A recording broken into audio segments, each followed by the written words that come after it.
Salam sejahtera Bapak, Ibu, kakek, nenek, opa, oma, aki, nin. Selamat berjumpa kembali dalam program Sapaan Lansia pada hari ini. Bersama saya Pendeta Emeritus Krisna Lodya Suryadi. Saya ingin menyapa Bapak, Ibu, segenap kaum lansia melalui firman Tuhan pada hari ini yang akan diambil dari Lukas pasal 24 ayat 30 sampai dengan 32 yang demikian isinya. Waktu ia duduk makan dengan mereka, ia mengambil roti, mengucap syukur, lalu mecah-mecahkannya dan memberikannya kepada mereka. Ketika itu terbukalah mata mereka, dan mereka pun mengenal dia, tetapi ia lenyap dari tengah-tengah mereka. Kata mereka seorang kepada yang lain, "Bukankah hati kita berkobar-kobar ketika ia berbicara dengan kita di tengah jalan, dan ketika ia menerangkan kitab suci kepada kita?" Demikian firman Tuhan yang melandasi Sapaan Lansia pada hari ini. Bapak, Ibu, saudara-saudara yang kekasih di dalam Tuhan Yesus Kristus, kita tentu masih ingat dan masih terasa seluruh pengalaman rangkaian perayaan Prapaskah hingga Jumat Agung dan Hari Paskah. Tentu pengalaman perayaan itu mengingatkan kita kepada para murid di masa lampau. Bagi para murid, semua rangkaian pengalaman yang dialami oleh Tuhan Yesus, guru mereka, tidak mudah untuk dapat dipahami maknanya.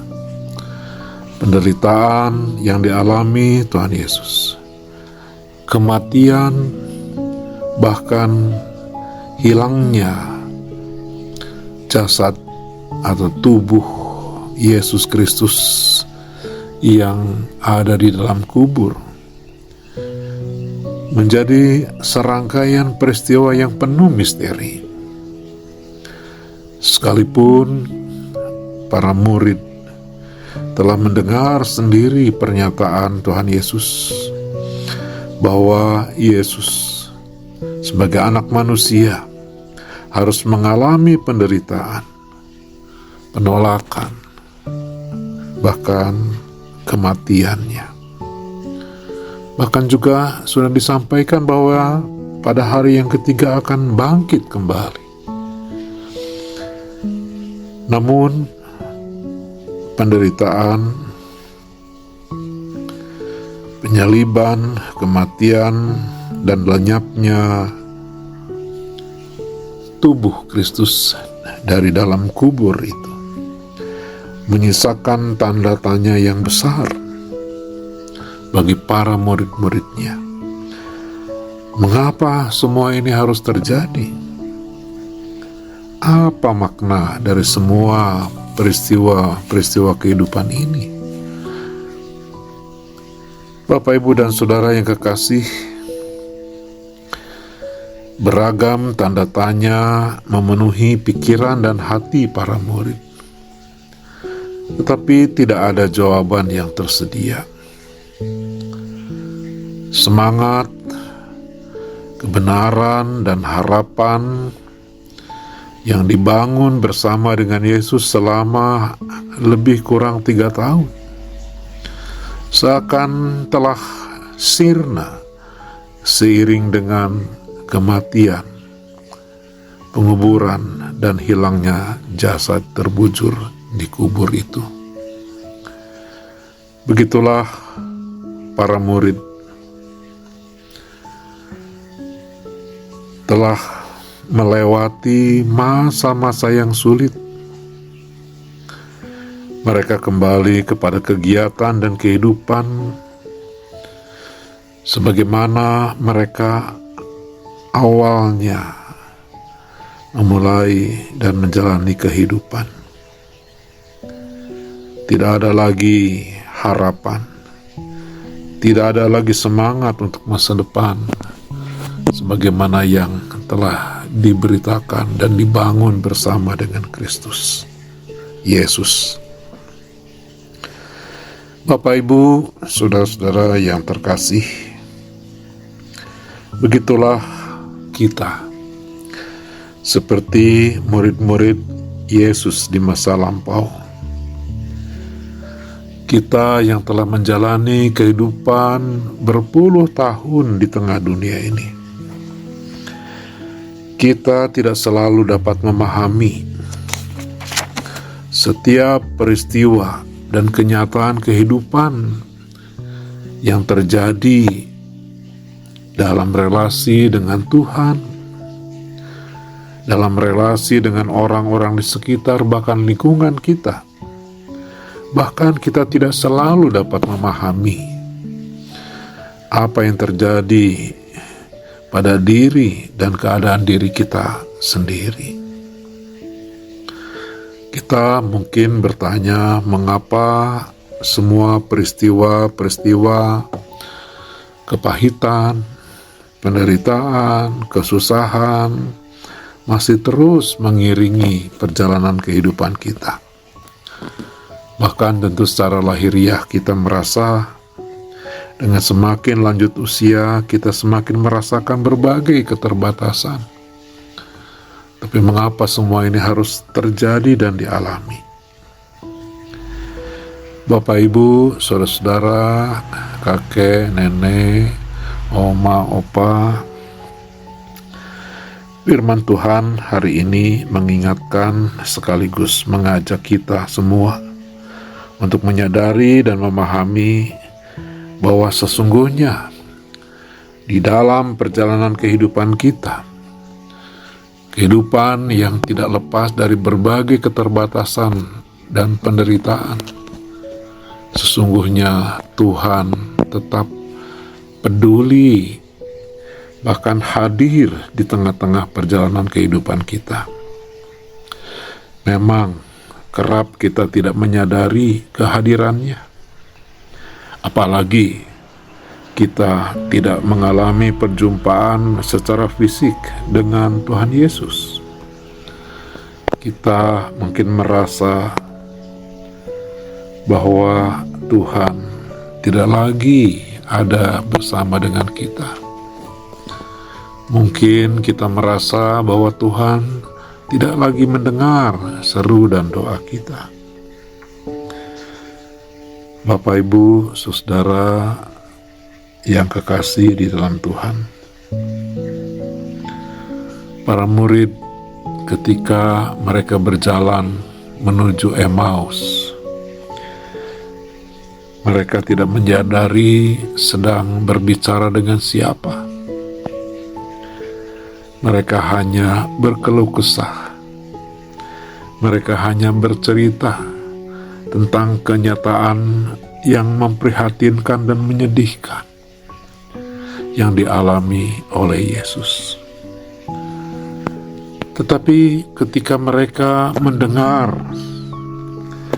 percakapan atau perkataan-perkataan Tuhan Yesus, terutama yang berkaitan dengan isi Alkitab, yang menyatakan kebenaran firman Tuhan, yang menyatakan bahwa ia akan mengalami penderitaan, kematian, bahkan kebangkitan, maka barulah murid-murid menyadari.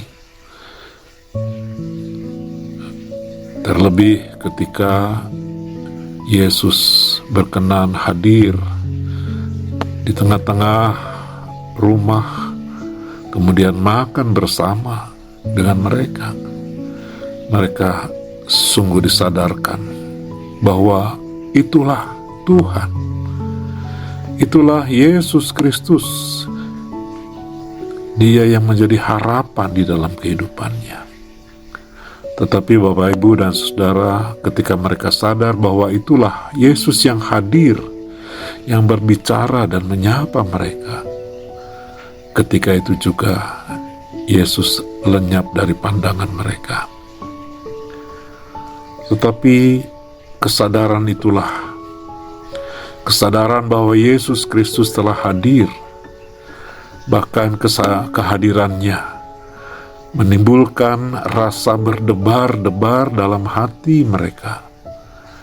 Maka para murid telah memiliki semangat kembali, memiliki harapan kembali, sehingga mereka kembali dari Emmaus, perjalanan Emmaus itu, kembali ke Yerusalem dan memberitahukan bahwa Yesus telah bangkit, hidup. Dia adalah Tuhan, Dia adalah Kristus yang telah mati tapi telah bangkit dan hidup kembali. Bapak, Ibu, dan Saudara yang kekasih di dalam Tuhan, tentu ketika kita sebagai pribadi dalam perjalanan kehidupan kita yang tidak luput dari berbagai pergumulan, kita juga dapat mengalami dan merasakan perjumpaan dengan Tuhan itu. Ketika kita juga tentu memiliki kesempatan untuk dapat mendengar pernyataan-pernyataan kebenaran firman Tuhan, tapi juga dapat mengalami pernyataan-pernyataan kebenaran firman Tuhan itu melalui perkataan-perkataan, narasi-narasi, atau bahkan melalui tindakan-tindakan simbolik. Kita dapat merasakan kehadiran Tuhan di tengah-tengah kehidupan kita. Sekalipun kita tidak dapat melihat secara kasat mata, tetapi hati kita merasakan kehadirannya. Dan inilah sesungguhnya yang akan menyemangati kita. Kesadaran dan pengalaman akan kehadiran Kristus di dalam hidup kita, itulah yang akan memberikan semangat bagi kita, harapan yang baru bagi kita di tengah perjalanan kehidupan kita, sekalipun kita mungkin berada dalam segala keterbatasan. Bapak, Ibu, saudara, saudari, kakek, nenek, opa, oma, aki, nin, semuanya, biarlah kiranya pengalaman kehidupan kita bersama dengan Tuhan akan kita terus alami, sekalipun mungkin debarnya halus, lembut, atau bahkan kuat. Kita boleh merasakan kehadiran Tuhan dalam kehidupan kita. Mari kita berdoa. Ya Allah Bapa di surga, kami mengucap syukur karena firman-Mu sungguh mengingatkan kami, menyegarkan kami, bahkan meneguhkan iman percaya kami, bahwa di dalam hari-hari perjalanan kehidupan kami, dalam berbagai keterbatasan yang mungkin kami alami, sesungguhnya Tuhan tetap peduli dan hadir di tengah-tengah kehidupan kami.